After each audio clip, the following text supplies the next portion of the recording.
The lookout pointed. "Boat dead!"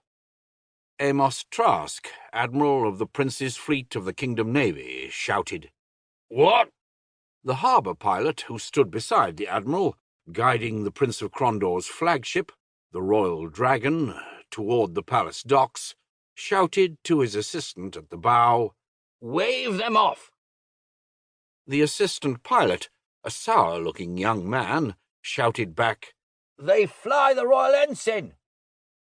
Amos Trask unceremoniously pushed past the pilot. Still a barrel-chested, bull-necked man at past 60 years of age, he hurried toward the bow with the sure step of a man who'd spent most of his life at sea. After sailing Prince Arutha's flagship in and out of Crondor for nearly 20 years, he could dock her blindfolded. But custom required the presence of the harbour pilot. Amos disliked turning over command of his ship to anyone, least of all an officious and not very personable member of the Royal Harbour Master's staff. Amos suspected that the second requirement for a position in that office was an objectionable personality. The first seemed to be marriage to one of the Harbour Master's numerous sisters or daughters. Amos reached the bow and looked ahead. His dark eyes narrowed as he observed the scene unfolding below.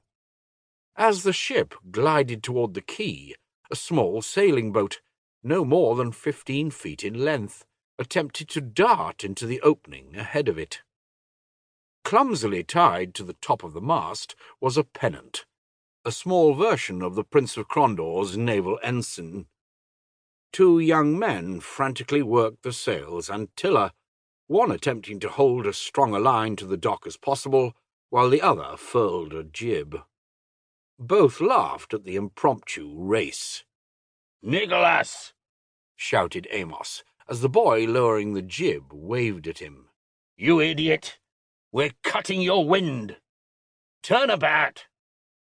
The boy at the helm turned to look at Amos and threw him an impudent grin. "I should have known," said Amos to the assistant pilot. To the grinning boy, Amos shouted, "Harry, you lunatic!" Glancing back, seeing the last of the sails reefed, Amos observed, "We're coasting to the docks. We don't have room to turn if we wanted to, and we certainly can't stop."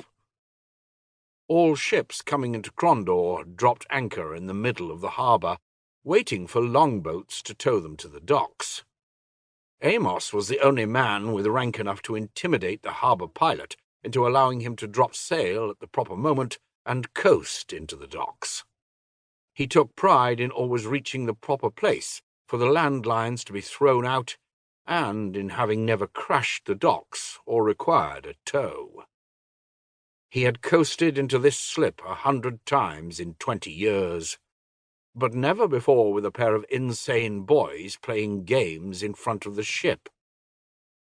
Looking forward at the small boat, which was now slowing even more rapidly, Amos said, "Tell me, Lawrence, how does it feel to be the man on the bow when you drown the Prince of Crondor's youngest son?" Colour drained from the assistant pilot's face as he turned toward the small boat. In a high-pitched voice, he began shrieking at the boys to get out of the way. Turning his back on the scene below, Amos shook his head as he leaned back against the railing. He ran his hand over his nearly bald pate. The grey hair around it, once dark and curly, now tied back behind his head in a sailor's knot. After a moment, attempting to ignore what they were doing, Amos gave in. He turned around, leaning forward and to the right so he could see past the bowsprit. Below, Nicholas was leaning into the oar, one leg braced firmly against the base of the mast, the oar firmly planted against the bow of the ship. He looked terrified. Amos could hear Nicholas shout, "Harry, you'd better turn to port!" Amos nodded in silent agreement, for if Harry pulled hard to port, the small sailboat would swing wide of the lumbering ship, getting banged around, perhaps swamped, but at least the boys would be alive. If they drifted suddenly to starboard, the boat would quickly be ground between the ship's hull and the approaching pilings of the dock. Lawrence, the assistant pilot, said, "The Prince is fending us off." Amos shook his head. "Letting us push them into the dock, you mean?" Cupping his hands around his mouth, Amos shouted, "Harry! Order port!" The young squire only yelled a maniacal war whoop in answer as he struggled with the tiller to keep the boat centred upon the ship's bow. "Like balancing a ball on a sword point," Amos sighed. He could tell by the speed of the ship and its location that it was time to ready the lines. He turned his back on the boys once more.